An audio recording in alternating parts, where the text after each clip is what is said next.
Bonjour et bienvenue sur le site du podcast Histoire en série, créé et animé par Nicolas Charles et Johan Chanoir. Au programme, une analyse des séries d'hier, d'aujourd'hui et de demain par des spécialistes des questions mobilisées par nos shows préférés. Histoire en série, c'est le podcast qui met en relation histoire, sciences humaines et séries.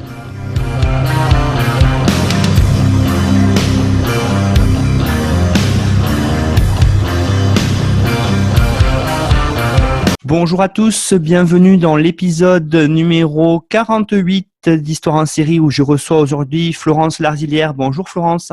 Bonjour Nicolas, et merci beaucoup de m'avoir invité à votre podcast. Mais avec plaisir Florence. Donc Florence, vous êtes docteur en histoire contemporaine. Hein. Vous avez soutenu une thèse en 2019 sous la direction de Gillian Jackson et Daniel Weidman. Une thèse qui porte sur les juifs assimilés et patriotes en France, en Italie et en Allemagne.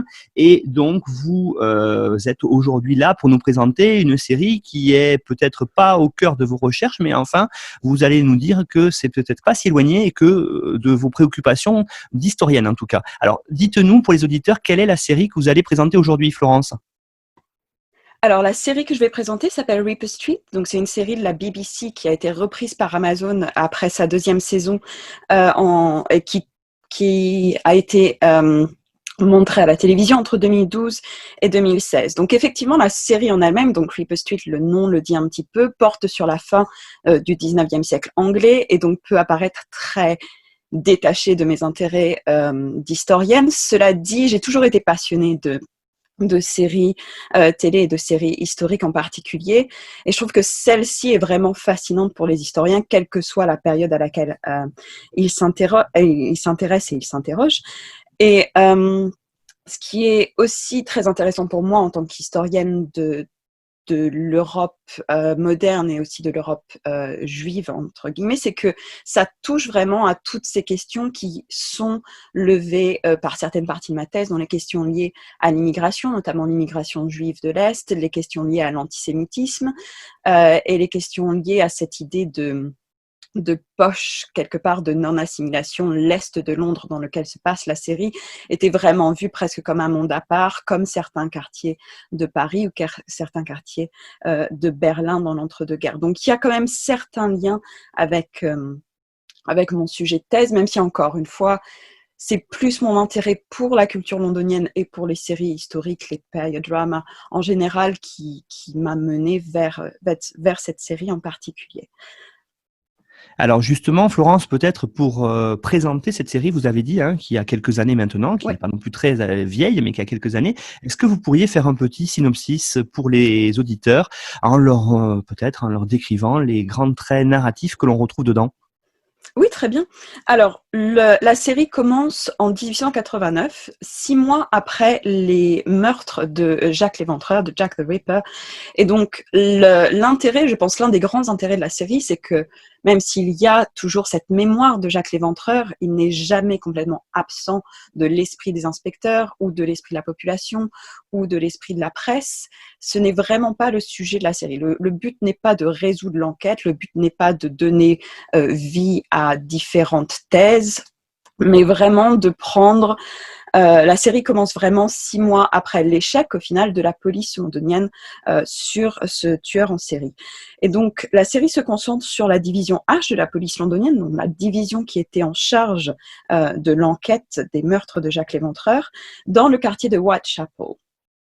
On a un certain nombre de personnages principaux. On va avoir le détective-inspecteur Edmund Reed, le sergent Bennett Drake, qui est un petit peu la figure un peu brutale des 2 premières saisons, mais qui a une très très belle évolution au fil de la série. Et on a aussi un ancien chirurgien de l'armée américaine qui s'appelle le capitaine Homer Jackson, qui lui est vraiment là, certains historiens pensent qu'il est là en partie pour attirer justement les audiences américaines. C'est vrai que c'est le personnage peut-être le moins crédible sur le plan historique, mais qui apporte quand même une petite légèreté, des moments d'humour, je pense, à une série qui reste très noire. On a aussi quelques personnages féminins, Cela dit, ils évoluent et prennent plus de place après la deuxième saison, donc dans la période que je vais moins toucher dans ce podcast. Donc on a Madame Long Susan, qui est à la fois la femme du capitaine Homer Jackson, donc une américaine, et aussi tenante de la maison Close, très proche de la division H de la station de police. On a Rose Erskine qui commence la série comme prostituée dans cette maison Close et qui finit très proche de Belen Drake. Donc encore, on a une très très belle évolution d'une grande partie des caractères principaux. Et on a quelques autres personnages féminins qui se développent encore une fois plus à partir de la troisième saison. Donc ça, ce sont pour les caractères principaux. Au niveau du synopsis, on a vraiment une série qui se développe en deux parties, mais je pourrais y revenir. Donc on a 2 premières saisons qui sont construites sur un modèle de un crime par semaine, plus ou moins, que l'équipe d'inspecteurs et du capitaine Jackson essaie de résoudre. Et après, à partir de la saison 3, quand la série est reprise par Amazon, en fait, il y a sûrement une plus grande liberté des créateurs, et donc on tombe dans quelque chose qui est davantage du développement des caractères, du développement des personnages et des arcs narratifs qui couvrent l'entière saison plutôt que juste un épisode. Alors, ce qui est aussi intéressant tout de suite, la première question que je vais vous poser en étudiant cette série, on est dans l'histoire en série. Ouais. L'idée qu'il y a, c'est véritablement d'essayer de voir comment les séries peuvent parfois s'approprier certains biais des sciences sociales. Et justement, quand on regarde Reaper Street, la première chose qui peut nous venir à l'esprit, c'est dans quelle perspective les créateurs ont choisi d'utiliser l'histoire dans leur recherche narrative, on va dire. Oui, effectivement. Donc la question au cœur de la série pour les créateurs, c'est comment les hommes qui étaient responsables de la sécurité de la population de Whitechapel surmontent le fait qu'ils ont échoué de façon aussi spectaculaire en 1888-1889. Et donc ça se concentre vraiment sur ce petit groupe d'individus et pose la question, est-ce que ces individus seraient brisés par leur échec? Est-ce qu'ils seraient au contraire galvanisés et tenteraient de rendre Whitechapel plus meilleur, entre guillemets. Donc les consultants en histoire ont eu un rôle assez important pour le créateur, Richard Weller, mais encore une fois, comme c'est cette question plutôt morale, plutôt presque philosophique qui est au cœur de la façon qu'il a eu d'écrire la série, il n'est pas là en quête d'une absolue vérité historique. Pour lui, l'important, c'est de savoir ce qu'on jette et ce qu'on met de côté, et ce dont on profite pour servir à l'histoire. Mais l'histoire reste vraiment, l'histoire de la série, pas l'histoire avec un grand H, reste vraiment au cœur de la pensée des créateurs. Il a utilisé un certain nombre de consultants historiques, et il s'est reposé sur les connaissances de Leo Hollis, de Keith Skinner, et notamment à partir de la saison 3 ou 4 de l'historienne britannique Fern Riddle, qui a beaucoup écrit sur l'époque victorienne et à laquelle je renvoie les auditeurs. Mais encore une fois, donc, il utilise l'histoire quand elle lui permet de projeter sa série vers l'avant ou quand elle lui permet de toucher à des grands thèmes sur lesquels nous reviendrons plus tard. Donc, si on prend l'exemple de l'épisode sur l'eugénisme au début de la deuxième saison, on va rencontrer Joseph Merrick, qui était donc Elephant Man, et le créateur va se servir de ce personnage et de l'histoire de son histoire à lui, pour faire avancer, encore une fois, l'arc narratif de la série. Donc, Joseph Merrick était effectivement résident à l'hôpital de Londres à l'époque, donc à la fin des années 80, début des années 1890. Et quand il voyageait en dehors de Londres, il était accompagné d'une garde policière. Et donc, le choix du créateur a été de faire de cette garde policière une garde policière venue de la division H, pour qu'il y ait un lien direct entre Joseph Merrick et les personnages au cœur de la série. Mais Joseph Merrick ne devient pas un personnage principal, il est vraiment là plus pour parler des questions d'eugénisme et des questions de morale de l'époque victorienne. Donc ces idées de monstruosité, ces idées sur les apparences physiques et l'importance qu'elles avaient à l'époque, cette idée de la fin du 19e siècle que les corps étaient parfois vus comme une représentation, une suggestion de ce qui était à l'intérieur au sens de la morale des individus. Et donc les 2 épisodes qui montrent Joseph Merrick questionnent justement le fait que cet homme qui avait été complètement mis à part de la société était en fait un homme très bon, très prêt à aider, et donc qu'il y avait un vrai contraste entre le rejet par la société de certains individus qui ne répondaient pas aux normes, et le fait que quand on s'en approchait, qu'on leur parlait, qu'on les incluait dans nos vies quotidiennes, ils se révélaient effectivement bien plus beaux et bons qu'ils n'étaient décrits. Donc, pour répondre de façon plus concise à la question, il y a vraiment une utilisation de l'histoire quand elle fait avancer l'arc narratif de la série et pour s'interroger sur des thèmes précis, sur voilà, l'histoire de l'eugénisme, l'importance des sciences, les développements et les innovations technologiques. Donc il y a parfois quelques flous et quelques anachronismes, mais encore une fois, c'est toujours pour questionner cette tension de la fin du 19e siècle entre progrès scientifique et tendance très religieuse ou même passion pour l'occulte qui se développe aussi à la fin du 19e. Voilà, une très longue réponse à une question concise.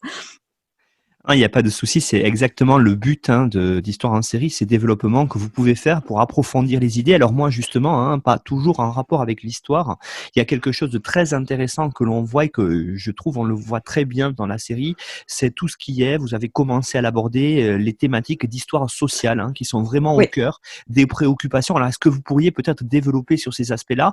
Et c'est vrai que j'y reviendrai après dans la question suivante. Moi, j'ai trouvé certains parallèles aussi par rapport à d'autres séries sur la même époque comme The Nick, par exemple. Mais pour l'instant, est-ce que vous pourriez développer autour de l'histoire sociale? Oui, bien sûr. Donc, effectivement, il y a énormément de thèmes sociaux qui sont abordés par la série. Donc, pour juste en lister quelques-uns et donner envie aux auditeurs de regarder la série, notamment les 2 premières saisons, donc, qui suivent un peu ce format crime de la semaine, et donc on bouge à chaque fois d'un thème à l'autre.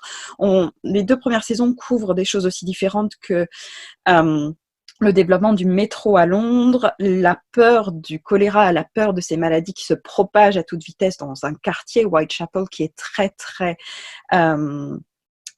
très, très peuplé.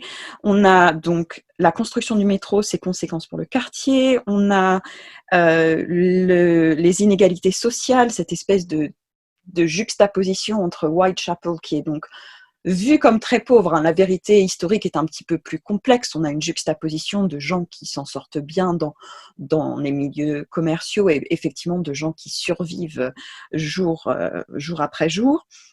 On a les questions de la prostitution, de l'antisémitisme, de l'eugénisme, la corruption politique qui arrive aussi, toutes ces questions de l'immigration, le rôle de la presse. Donc on peut vraiment couvrir énormément de sujets en regardant cette série.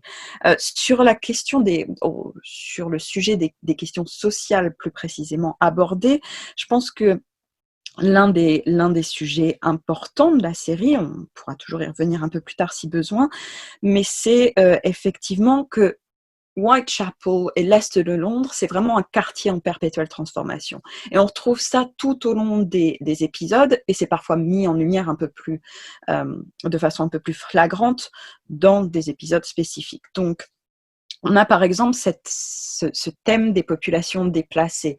Donc, dans au moins 2 épisodes des saisons 1 et 2, c'est même le centre de l'enquête. Donc, que ce soit l'épisode 4 de la première saison ou l'épisode 4 de la deuxième saison, on a comme ça des bidonvilles en fait entiers qui sont détruits ou qui sont prêts à être détruits pour y mettre soit un métro, soit des bâtiments plus propres, plus neufs, plus modernes, soit dans le cas de la saison 2, une entreprise, une industrie électrique. Et donc forcément, on a encore cette tension entre le progrès, puisque tout cela, tous ces changements, la destruction de bidonvilles est là pour apporter le progrès d'un côté, et en même temps, on a aussi représenté dans la série les conséquences sur les populations, mais aussi ce que les bonnes âmes, si on veut, les classes moyennes ou les classes supérieures de l'Est de Londres, imposent aux classes ouvrières et aux classes très pauvres. Et donc, il y a très peu de questions posée par ces gens qui veulent faire le bien sur où est-ce qu'on met ces populations que l'on bouge ou comment on les fait bouger quand elles ne veulent pas bouger. Eh bien, on va leur proposer des prêts qui vont être très difficiles à rembourser et à partir de là, on va pouvoir les expulser et comme ça, le problème est réglé. Donc, on voit bien à quel point il y avait un fossé entre encore une fois, le progrès scientifique et la façon dont il était mis en place, et aussi un fossé entre les différentes classes sociales. Alors, c'est une série britannique et l'importance des classes sociales en Grande-Bretagne est toujours là, mais vraiment, on a comme ça, de façon répétée dans la série, illustré ce fossé et les conséquences dramatiques que ces choix, qui sont parfois présentés même dans une histoire plus académique comme des choix de progrès scientifique, des choix d'amélioration des vies, des conditions de vie, ont eu des conséquences dramatiques pour les gens déplacés eux-mêmes qui se retrouvaient vraiment sans rien en l'espace de quelques semaines ou de quelques jours.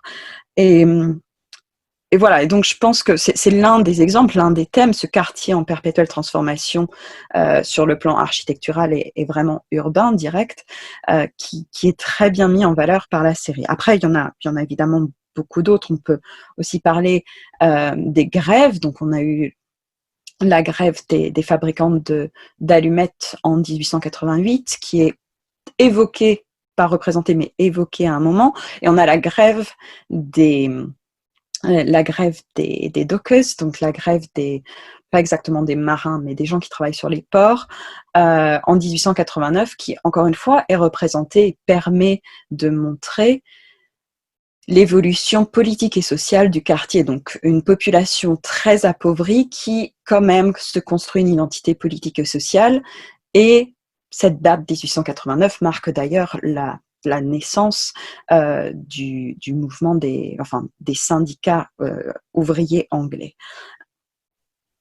Alors justement, hein, ma question de tout à l'heure aussi, je vais la prolonger maintenant par rapport à la façon dont c'est tourné.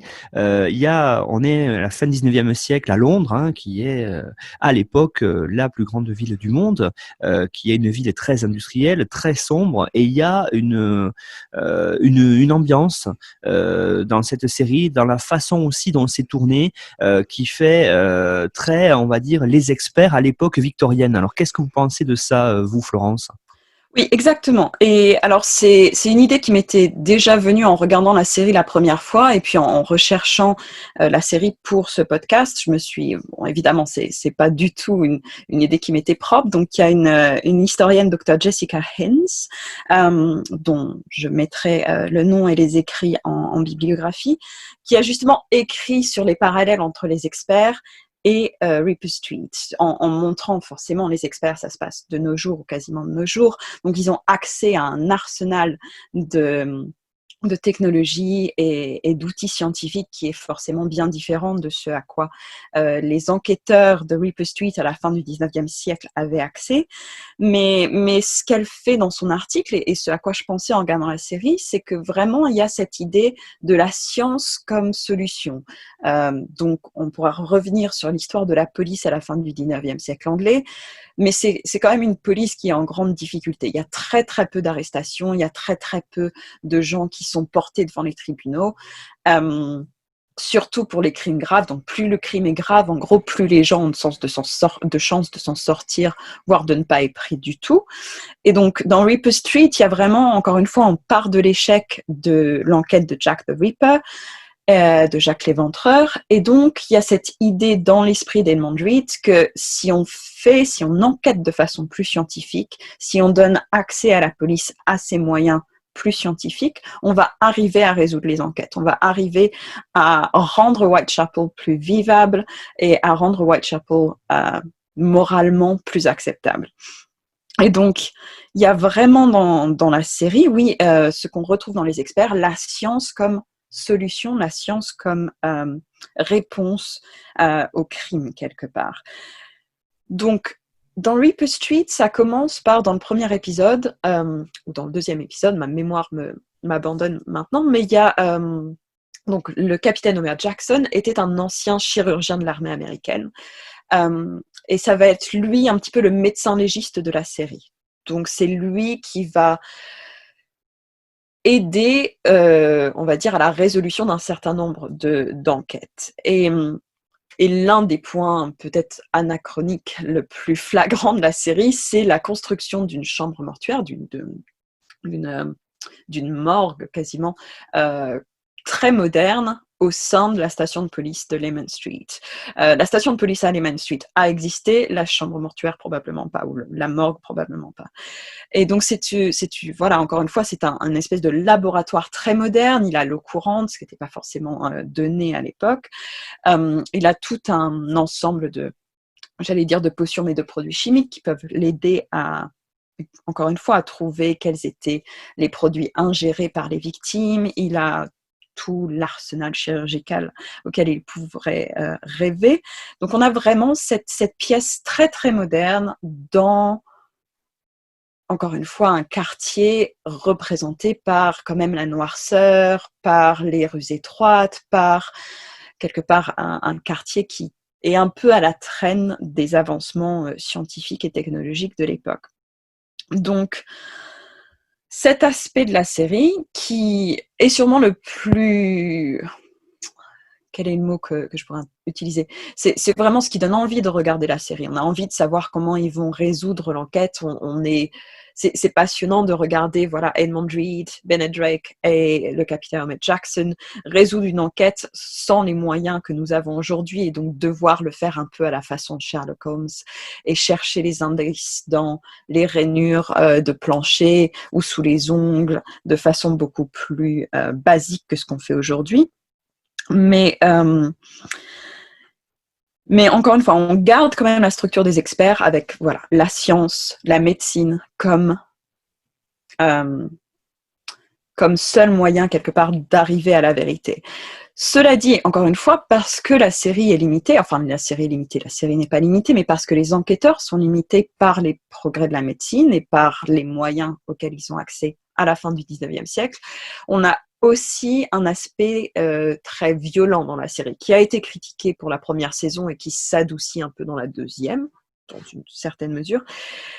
Mais forcément, la médecine, la science n'est pas suffisamment avancée pour que ce groupe d'enquêteurs puisse avoir toutes les réponses possibles à partir de l'étude des corps des victimes. Et donc, on a aussi une réflexion dans une certaine mesure, elle aurait pu être un peu plus poussée, surtout en 2020, mais une réflexion sur les violences policières. C'est-à-dire que pour obtenir des résultats, Edmund Reed a souvent recours à la torture, qu'il est rarement le personnage à mettre en œuvre. Il fait souvent appel à Bennett Drake ou parfois au capitaine Ahmed Jackson, mais encore une fois, on a cette tension entre les habitudes de l'époque. Peut-être, encore une fois, la police londonienne n'était pas connue pour sa douceur, et ce que le progrès scientifique pourrait permettre. En plus d'apporter des réponses de façon plus rapide et plus exacte, elle pourrait aussi permettre de pallier à cette utilisation de la violence. Donc, mais on a de façon similaire aux experts encore, on a, voilà, le corps et la médecine et la science qui deviennent un peu le cœur de l'enquête. Donc les corps des victimes, d'ailleurs, et ça a été parfois critiqué par les audiences, et notamment l'audience historienne de la série, les corps deviennent presque des objets. Ils sont disséqués, ils sont coupés en morceaux, parfois en perdant un petit peu l'individu dont on parle. Mais oui, donc définitivement, on a un lien entre les experts et Ripper Street, que ça soit dans le format des 2 premières saisons de la série, ou dans cette espèce de presque sacralisation de la science et de la médecine, parfois poussée à son extrême. Certaines des choses que l'on trouve dans la série n'auraient certainement pas pu arriver à la fin du 19e siècle. Alors, ce qui est aussi intéressant, hein, ce que vous dites là, ça me fait penser à une chose aussi qu'on essaie de montrer dans Histoire en série, c'est l'idée que si justement quelqu'un comme vous, qui êtes une historienne, qui connaissait la période, qui connaissait les lieux aussi, regarde la série avec un regard, j'allais dire, d'expert, hein, pour parodier ce qu'on est en train de dire. Et j'aimerais que vous me parliez maintenant, vous avez commencé à l'évoquer, de ce quartier de Whitechapel, et justement en me disant peut-être ce qu'on voit à travers la série, qu'est-ce qui est de la réalité historique et qu'est-ce qu'il y a aussi du mythe, du fantasme peut-être, du showrunner du XXIe siècle? Oui, alors je pense que l'une des richesses de la série, c'est vraiment cette richesse visuelle. Ça veut dire qu'on regarde la série et on se sent plongé dans le quartier de Whitechapel, on se sent plongé. Et en même temps, ils ont fait attention. Alors oui, les rues sont noires, les rues sont étroites, on sent le danger. On voit bien qu'effectivement, se balader dans les arrière-rues n'était pas forcément recommandé. Mais on a quand même une richesse visuelle au sens que les grandes rues sont couvertes de vendeurs de rue sont couvertes par des marchés en plein air.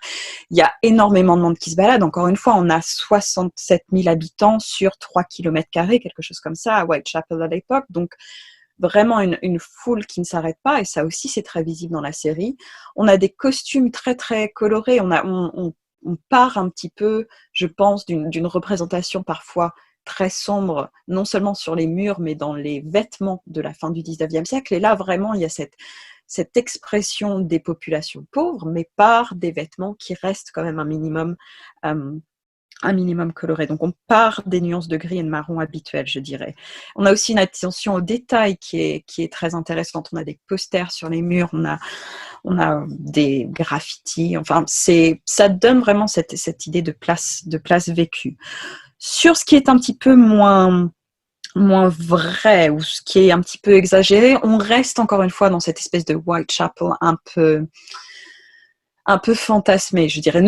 Déjà à l'époque, ce qui est intéressant, c'est que dès la fin du 19e siècle, dès les meurtres de Jack the Ripper, le Whitechapel est fantasmé par la population riche londonienne. Donc, le premier épisode de la série commence par une visite de membres des classes aisées, peut-être de l'ouest de Londres, dans les rues où les victimes de Jacques l'Éventreur ont été trouvées. Et donc on a ce groupe qui est emmené à travers les ruelles et il se trouve que il traverse une ruelle et tombe sur un cadavre qui semble être tué par Jacques l'Éventreur. On découvre plus tard dans l'épisode que ce n'est pas le cas, mais l'important, ce sont ces quelques premières minutes où on a cette population très riche qui veut trouver un peu de frisson en visitant Whitechapel, qui donc est vraiment ce quartier, encore une fois, fantasmé et peint un peu avec des couleurs un peu exotiques. Voilà.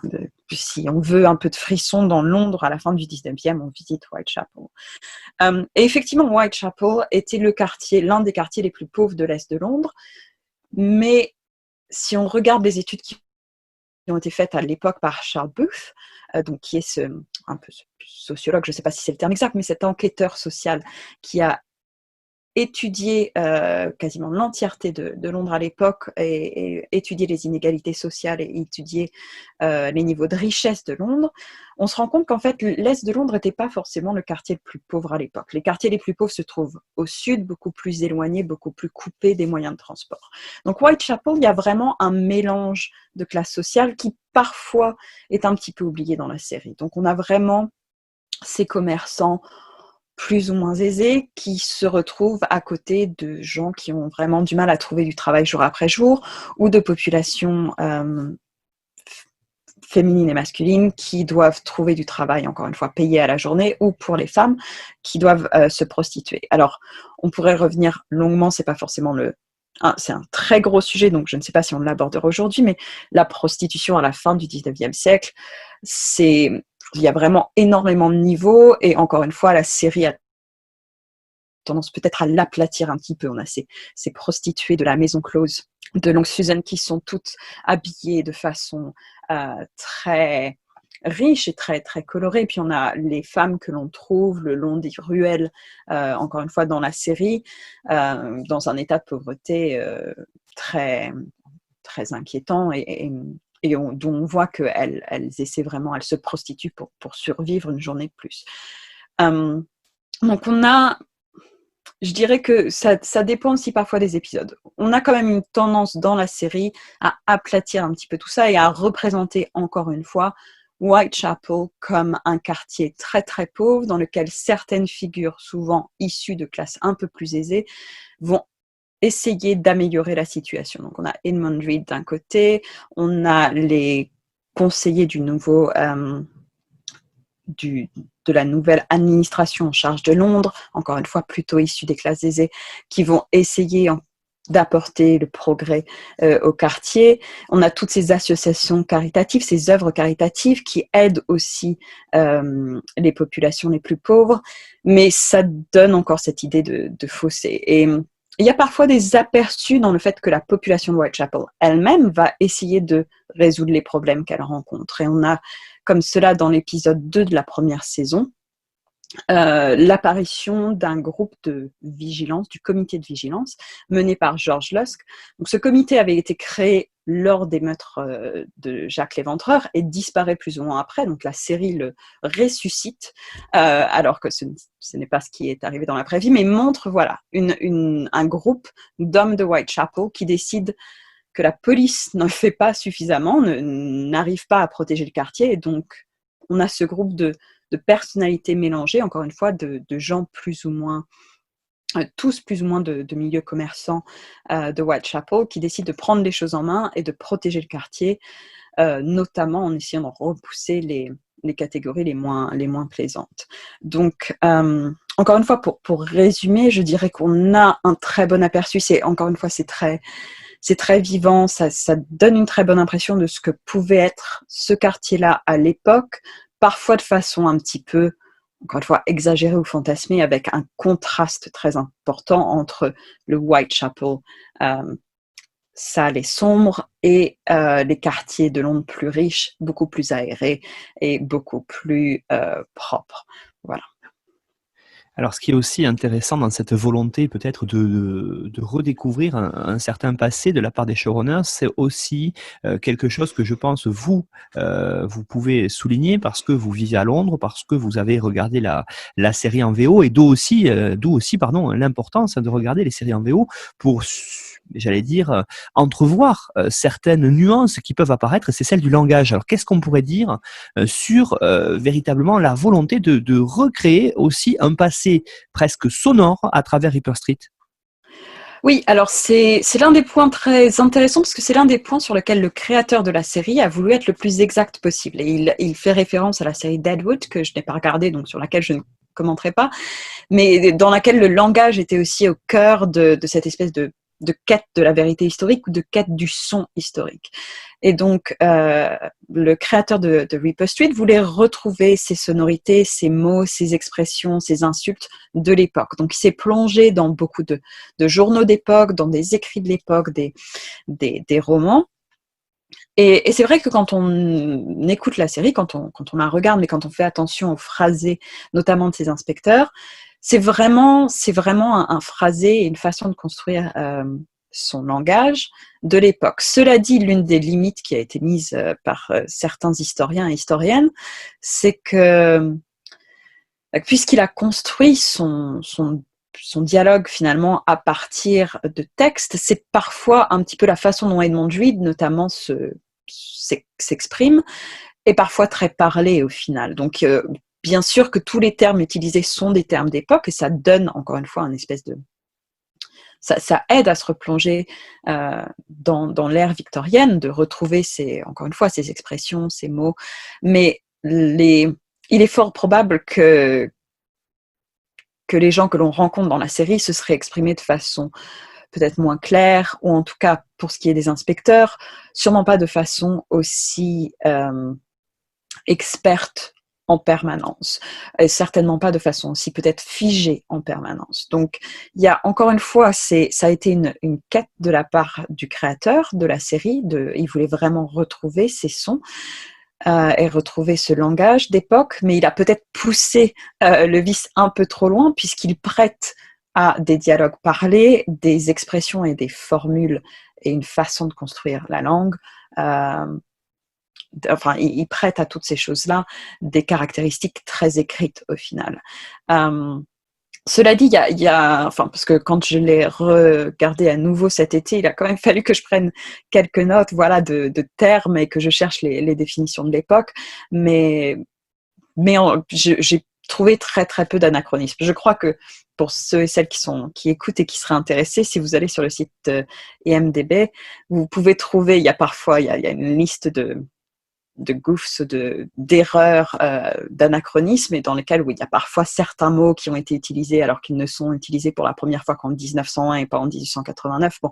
Mais sinon, il y a eu vraiment une vraie attention au langage qui, à mon avis, est parfois portée un peu trop loin.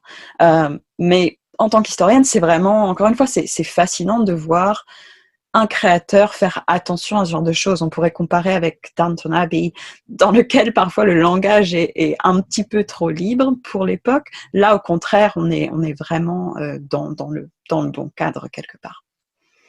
Alors oui, justement, hein, cette idée de cadre, elle est très intéressante parce que, vous l'avez dit, il y a un personnage hors cadre, c'est ce capitaine Jackson qui est américain, qui arrive dans cette équipe de policiers, vous avez commencé à le montrer.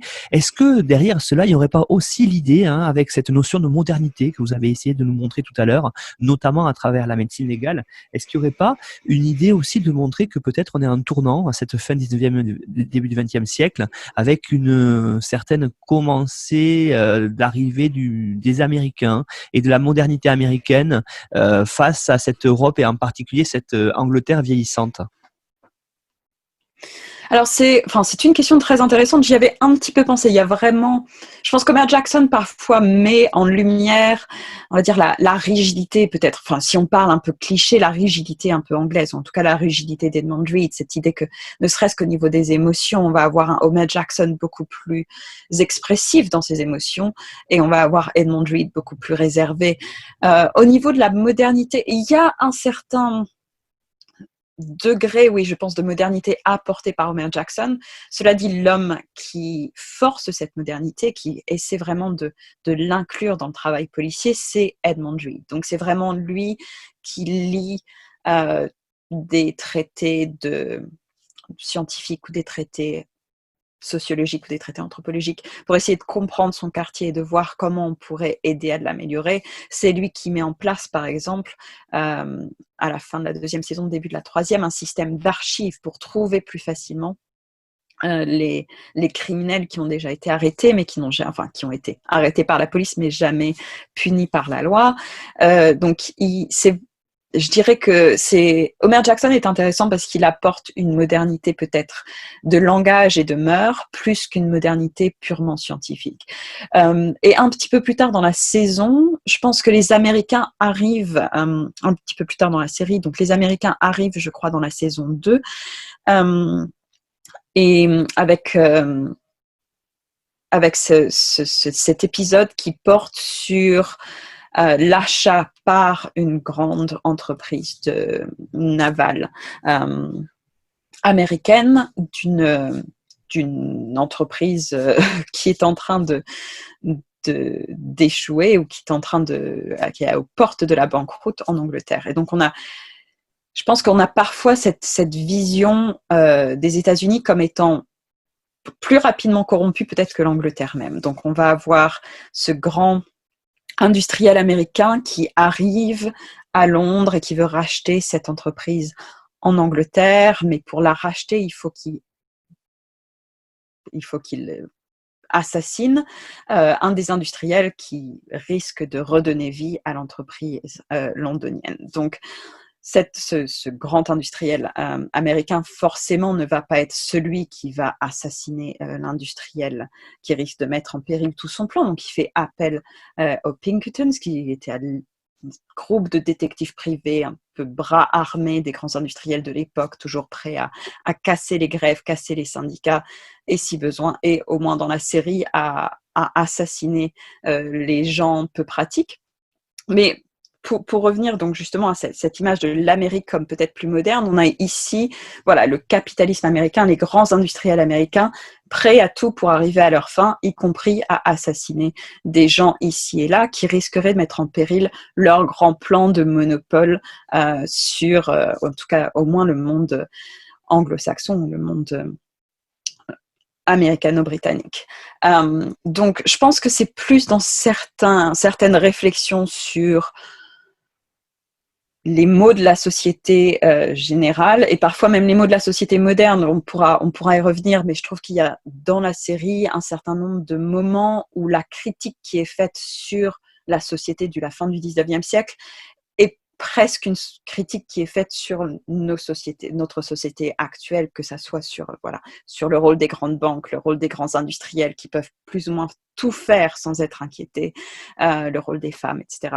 Mais pour ce qui est d'Homer Jackson lui-même, voilà, je dirais que c'est pas forcément lui qui est à l'origine de ces progrès scientifiques, c'est pas forcément lui qui les apporte, c'est même pas forcément lui qui donne à Edmund Reed de quoi lire, de quoi développer ses connaissances. Il est vraiment plus là, je pense, dans une espèce pour mettre en lumière les différences de caractère et peut-être les différences d'éducation entre un Américain qui se moque un petit peu de la façon dont il est perçu et au contraire un Edmund Reed qui est très attaché à son image à lui et à l'image de la police. Alors oui, justement, hein, cette question de la modernité, elle est quand même au cœur de la série. Ça fait partie des arcs narratifs, je trouve, quand on la regarde et qui nous saute aux yeux. Ça me fait penser d'ailleurs à d'autres séries qu'on a étudiées dans Histoire en série, comme par exemple The Nick, dans l'épisode 40 avec Ariane Hudley, où on montrait effectivement ce que vous avez commencé à évoquer, cette idée d'innovation de la médecine, cette idée de progrès téléologique de l'histoire, en disant que voilà, on avance sur ça et ça, les séries veulent le montrer. Vous avez aussi abordé l'idée qu'il y a une modernisation de la police qu'on voit à travers cette série, comme on peut voir d'ailleurs à travers la série L'Aliéniste, que sans doute Marie Derrien viendra nous présenter avec Jonas Campion bientôt, pour un regard croisé entre spécialistes de la police et spécialistes, on va dire, de tout ce qui est la psychiatrie. Voilà, qu'est-ce qu'on peut dire justement sur ces séries, dans la façon dont elles regardent l'époque, à travers notre regard moderne à nous? Alors, je ne pourrais malheureusement pas, ça fait partie des séries qui sont sur ma très longue liste, mais je ne pourrais malheureusement pas faire de comparaison. Pour ce qui est de Ripper Street, alors si on regarde d'abord la modernisation de la police spécifiquement, donc ça commence justement donc par Edmund Reed qui veut à tout prix que sa station de police soit moderne. Donc, il va mettre en place un système de télégramme, il va mettre en place un système de téléphone dès qu'ils seront disponibles, il va mettre en place ce système d'archives très, très développé. Encore une fois, c'est difficile de dire si un tel système existait à la division H de Whitechapel à la fin du 19e siècle. En tout cas, les archives de la police de Londres sont effectivement très riches. Et puis, il va aussi mettre, alors ça vient un petit peu plus loin dans la série, mais il y a les débuts des empreintes digitales, les débuts de cette question aussi, on change un petit peu de sujet ici, mais les débuts de ce questionnement sur qui sont les criminels et pourquoi ils sont criminels. Donc plutôt que d'aborder ces questions d'un angle purement répressif, il y a aussi des questions qui commencent à se poser sur les aspects psychiatriques un petit peu des criminels et les questions qui se posent sur les milieux dans lesquels ils ont été élevés. Donc on a aussi une évolution peut-être de la société dans son ensemble qui est mis en lumière par la série. Mais au niveau de la modernisation de la police, c'est une modernisation très, je dirais, très matérielle. Donc c'est utiliser les innovations de l'époque et les inclure dans l'appareil, dans l'arsenal policier pour rendre la police londonienne plus efficace, puisque, encore une fois, on parle d'une police qui avait vraiment beaucoup, beaucoup de mal à gérer Londres dans son ensemble, à Whitechapel en particulier. Donc et quelque chose qui est moins montré dans la série, un aspect de la série sur, encore une fois, ce regard moderne sur la police. On a quand même une police présentée dans la série comme, pour certaines divisions, une police corrompue, ou même dans les 2 dernières saisons, une police meurtrière directement. Pour ce qui est de la représentation des policiers, on a quand même un petit défaut puisque tous les policiers paraissent quand même très prêts à écouter Edmund Reed, prêts à respecter ses ordres. Ça reste quand même une force de police très disciplinée, alors que les historiens et historiennes qui ont travaillé sur la police de la fin du 19e disent quand même que on n'en était pas tout à fait là encore. On était encore à une police qui recrutait un petit peu désespérément ce qu'elle pouvait trouver. La paye, surtout des premiers grades, était pas exactement la plus attractive. Alors, elle pouvait être attractive dans les quartiers pauvres de Londres, puisque ça voulait dire une paye régulière, plutôt que de devoir chercher du travail tous les jours au port, par exemple. Mais c'est une population très jeune, entre 18 et 30 ans, et c'est une population assez portée dans l'alcoolisme notamment. Donc on a quand même un problème de discipline dans la police qui n'est pas vraiment représenté dans la série. Et on va avoir donc une série, un point de vue moderne qui va se concentrer sur les innovations technologiques et la façon dont elles auraient pu être récupérées à l'époque, sans forcément que ce soit exactement ce qui se soit passé à la fin du 19e siècle. Et qui va aussi se concentrer sur voilà, cette question de « et si la division H avait eu accès aux innovations médicales qui existaient à l'époque, qu'est-ce qu'elle aurait pu en faire ?» Puisque, encore une fois, on sait qu'il n'y avait pas cette chambre mortuaire ou cette espèce de laboratoire du médecin légiste à la division H. Donc, toute la résolution des enquêtes qui se fait en grande partie grâce au capitaine Homer Jackson, cela n'aurait probablement pas pu se passer. Donc c'est là qu'on a vraiment ce regard moderne, c'est-à-dire qu'est-ce qui existait à l'époque. Le créateur a vraiment dû réfléchir en qu'est-ce qui existait à l'époque et qui aurait pu servir à la police, plutôt que de quoi se servait la police dans les faits historiques à l'époque. Donc on a un fossé, on pourrait dire, entre ces deux perspectives. Donc une perspective purement historique et une perspective forcément de créateur qui essaie de rendre sa série la plus attractive et la plus entraînante possible.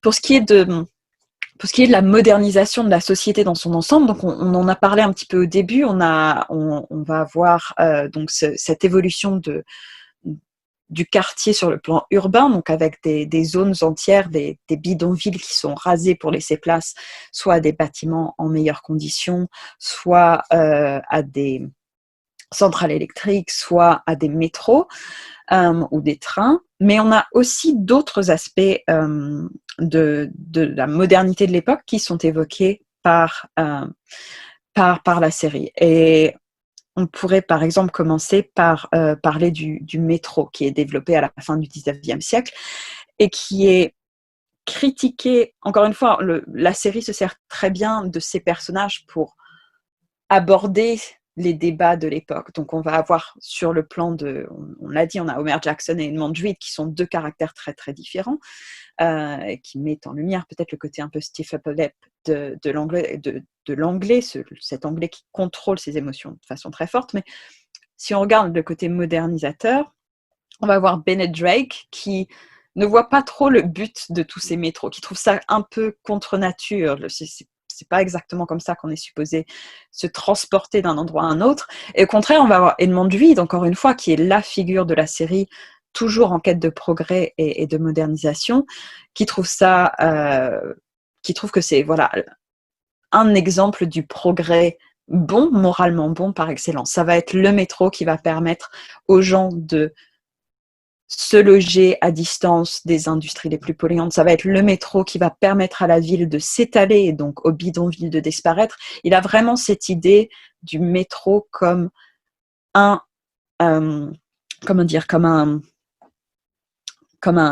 instrument indispensable à la modernisation non seulement de son quartier, mais de la ville de Londres dans son ensemble. Donc, on a d'autres exemples de cette modernisation que je serais ravie de développer un peu plus. On pourrait parler du rôle de la médecine et des associations et des œuvres caritatives dans l'accès à la médecine pour les populations les plus pauvres.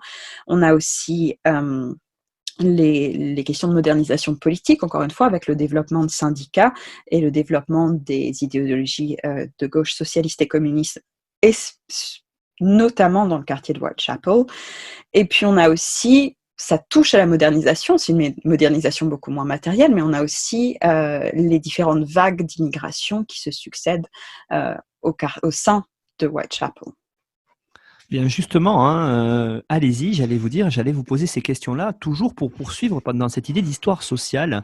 J'allais vous poser la question justement par rapport à la médecine, de quelque chose qui est très intéressant historiquement au 19e siècle en Angleterre principalement, c'est le rôle de toutes ces associations, de toutes ces œuvres de charité qui sont souvent d'ailleurs avec une base religieuse, hein. On peut penser par Mm. exemple à l'Armée du Salut, mais il y a une véritable prise en main par ces associations-là de la santé de ces quartiers ouvriers, principalement bien sûr à Whitechapel dans l'est de Londres. Oui, exactement. Donc on a vraiment, et c'est vrai pour l'Angleterre, je dirais, ça reste vrai en Angleterre jusqu'à la Deuxième Guerre mondiale. Donc on a vraiment un rôle très important donné à la philanthropie et aux œuvres caritatives. Donc on va avoir, c'est montré dans la série par morceaux, c'est rarement vraiment au centre, mais la femme d'Edmund Reed, par exemple, dans la première saison, dans l'épisode 3, est montrée comme travaillant pour une organisation qui essaie d'offrir un refuge aux femmes qui doivent se prostituer pour qu'elles puissent avoir voilà, un endroit pour se reprendre, entre guillemets, et changer leur vie. Donc il y a toujours cette idée dans les associations et les œuvres philanthropiques de l'époque de changement, d'amélioration. C'est toujours un changement vers les idéaux des classes supérieures. Donc, c'est jamais une question d'adaptation à ce que les populations pauvres ou les populations qu'on essaie de sauver, entre guillemets, voudraient. C'est toujours fait avec un but très précis en tête, c'est-à-dire de rentrer dans le cadre des classes moyennes, quelque part. Et donc, dans cet épisode, on a un aperçu de la femme d'Edmund Reed qui veut monter ce refuge, mais justement essaie de se détacher de ses impératifs moraux. Elle veut donner une place, elle veut offrir un lieu de refuge, de repos à ces femmes qui veulent se sortir de la prostitution, mais elle ne veut pas leur mettre de cadres moraux trop stricts. Elle ne veut pas que la religion soit forcément au centre de l'idéologie ou au centre des critères qui permettent aux femmes de rentrer dans ce lieu. Et elle veut aussi leur laisser une certaine liberté de mouvement, alors qu'une grande partie des œuvres caritatives de l'époque avaient tendance à être très très restrictives. C'est-à-dire que si on entrait dans ce genre de structure, il y avait souvent des règles très précises à suivre. Et encore une fois, on est dans une société très très genrée à l'époque, donc on avait quand même des cadres beaucoup plus stricts pour les femmes que pour les hommes. Donc ça, c'est l'une des choses qui est très bien montrée par la série dans cet épisode spécifiquement. On a aussi l'épisode où il y a cette crainte du retour du choléra dans la première saison, où on voit aussi, encore une fois, c'est pas dit de façon explicite, mais toutes les populations pauvres qui est un peu désespérée par ce qui leur arrive. Donc en gros, le thème de l'épisode, c'est que les fontaines d'eau en libre accès de Whitechapel et le pain notamment a été contaminé. Et donc il y a de larges parties de la population de Whitechapel qui sont très très malades très très vite et un certain nombre d'entre eux vont mourir. Et donc ils se dirigent très vite vers ces hôpitaux, ces cabinets médicaux qui leur sont destinés. Donc, encore une fois, on a un aperçu du travail philanthropique ou du travail caritatif qui a lieu dans ces quartiers. On a aussi, bon, ça arrive un petit peu plus tard dans la série, on a aussi à partir de la troisième saison, Long Susan, donc la tenante de la maison close, qui se transforme un petit peu en femme d'affaires. Et une des façons qu'elle a quelque part de se donner bonne conscience, c'est de participer à l'amélioration, de participer à la modernisation de Whitechapel. Donc elle fait partie de ces gens qui faisaient vraiment partie du tissu social, je dirais, de Whitechapel dans les 2 premières saisons, et quand elle évolue, quand elle prend du galon, entre guillemets, elle essaie de sauver le reste de la population. Donc elle essaie de sauver les populations pauvres en leur offrant des logements plus salubres, mais ça veut dire raser les bidonvilles et encore une fois déplacer des populations qui, quelque part, n'avaient rien demandé. Et elle veut aussi donner accès aux femmes à une médecine moderne. Et donc, elle construit cet hôpital qui est tenu par une femme et que l'on aperçoit à plusieurs reprises au fil des 3 dernières saisons. Et donc, oui, on a vraiment cet aspect. Encore une fois, on est dans une société dans laquelle il n'y a absolument pas d'État-providence. Donc, tout ce qui est fait pour aider les populations les plus pauvres sont des initiatives finalement des populations les plus aisées. Donc encore une fois, oui, c'est l'aspect religieux est très important. Il est mis en lumière dans la série par le fait que l'une des personnages principales, des deux principales, tout est relatif, mais l'une des personnages de la série refuse justement d'entrer dans ce cadre et se voir refuser d'être sponsorisée quelque part par l'une de ces aristocrates qui, elle, voudrait que la religion et les règles strictes soient au cœur de son refuge. Et c'est aussi montré par l'accès à la médecine, l'accès aux soins des populations les plus pauvres qui ont lieu dans ces structures financées en grande partie, donc encore une fois, soit par des organismes religieux, soit par des individus ou des associations différentes. On a aussi, et encore une fois, c'est un sujet très large, mais l'une des communautés les plus importantes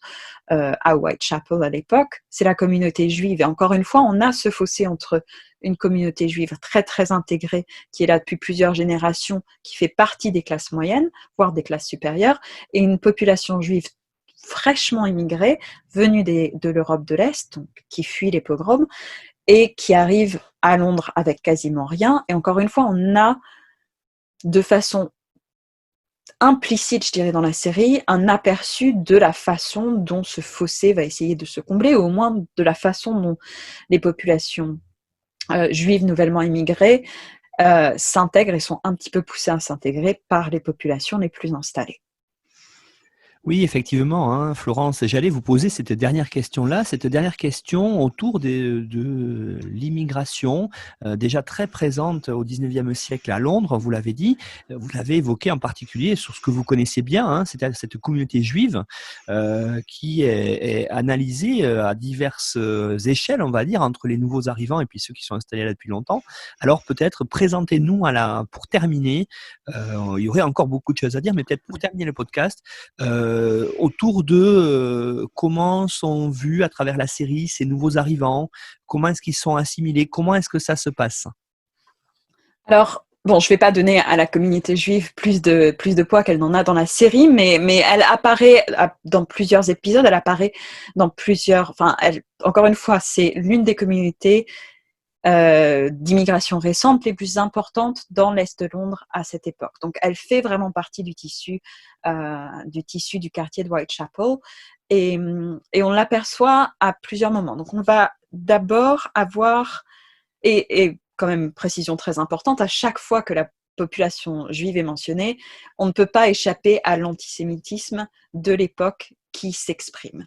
Donc, ça va être avec des insultes, forcément, des insultes qui pourraient tout à fait être encore utilisées aujourd'hui.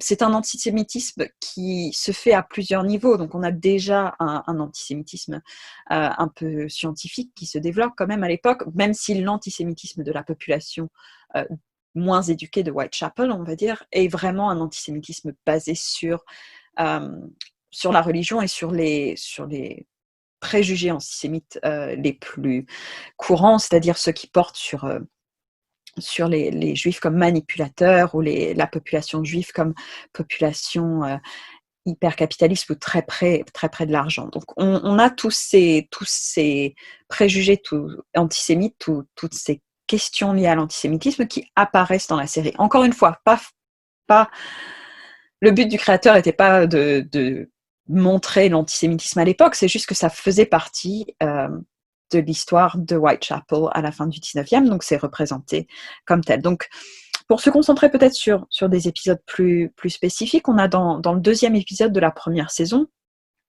qui est peut-être l'un des épisodes dans lequel certains aspects sont les moins crédibles historiquement, mais on a quand même ce jeune garçon qui s'appelle Thomas Gover, qui est arrêté par la police de Whitechapel pour meurtre. Et après une étude un peu plus poussée, une enquête un peu plus poussée de son cas, on voit qu'il fait partie d'un gang mené par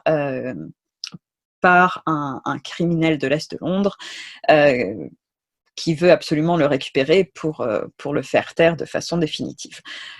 Sans aller trop loin dans les détails de cet épisode, ce qui est intéressant ici, c'est que Thomas Gover est connu pour être juif et révélé juif dans la série. Il est nommé comme tueur du Christ. Donc encore une fois, on a ces insultes qui sont très basées sur la religion.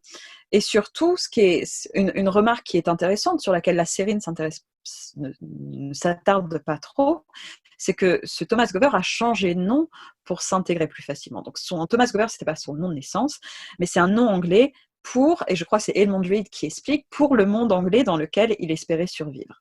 Donc il y a quand même des remarques qui sont faites, encore une fois par Edmond Reed, sur le fait que cette population juive a du mal parfois à s'intégrer dans un tissu pourtant très multiculturel à l'époque de Whitechapel.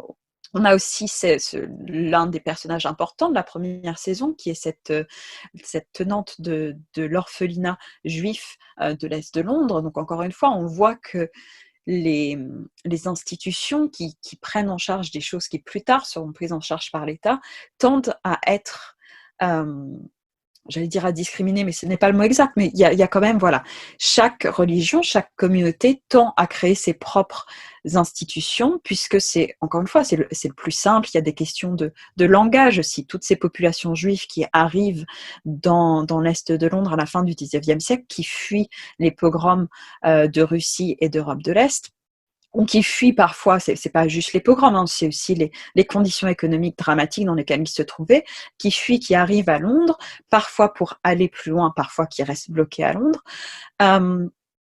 sont des populations qui ne parlent pas vraiment anglais et qui parlent essentiellement yiddish. Donc dans ce regroupement en communauté qui est visible tout au long de la série, que ce soit la communauté juive, la communauté chinoise avec les fumeries d'opium ou d'autres communautés qu'on découvre plus tard, s'explique tout simplement par le besoin de retrouver des gens qui parlent la langue de la communauté, et par des gens qui connaissent les mœurs, et par des gens qui connaissent les habitudes quelque part. Encore une fois, on a un autre moment dans la série où l'antisémitisme, et donc la communauté juive à travers l'antisémitisme, est mise en lumière. C'est donc dans la deuxième saison, il y a cette secte dans l'épisode 5 ou 6, je crois, cette secte qui essaie de fomenter, qui essaie de raviver les violences religieuses entre chrétiens et juifs dans le quartier de Whitechapel. Et encore une fois, c'est très basé, alors ils vont brûler une église, mais quand ils s'attaquent aux juifs, c'est très basé sur l'antisémitisme. Ça va être par l'utilisation de sang de porc, ou ça va être par l'utilisation de têtes de porc, ou ça va être par la désécration d'objets et d'objets sacrés.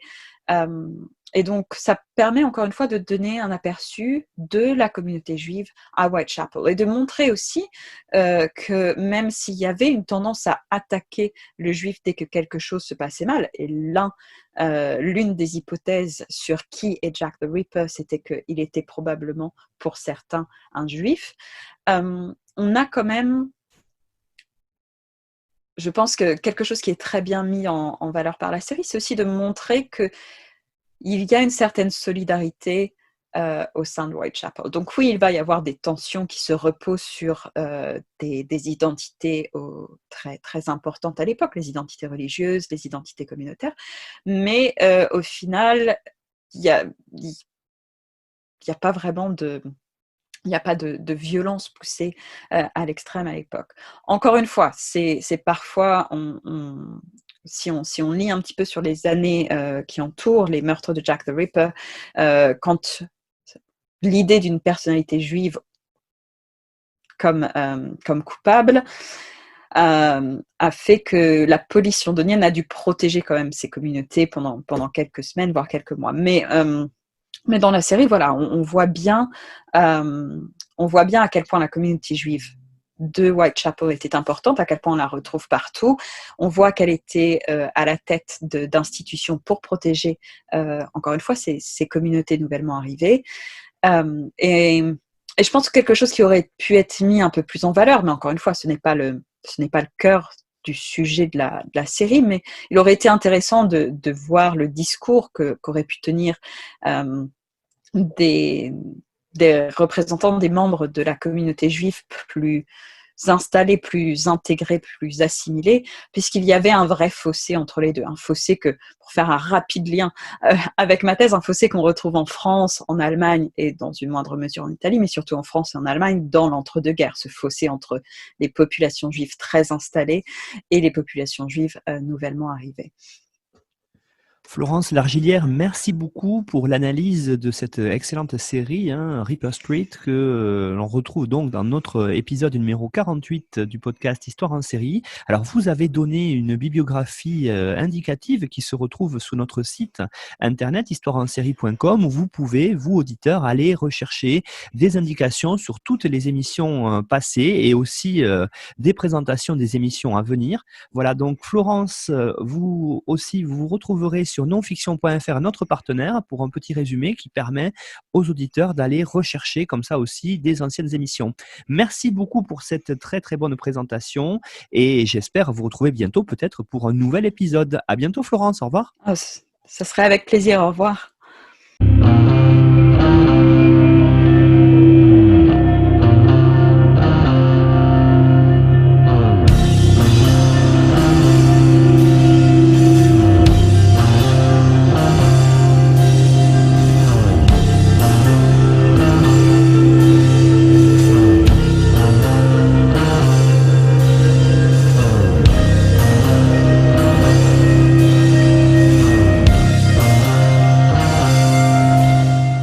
Retrouvez-nous sur Twitter @Histoire en série pour connaître le programme à venir ainsi que des conseils bibliographiques.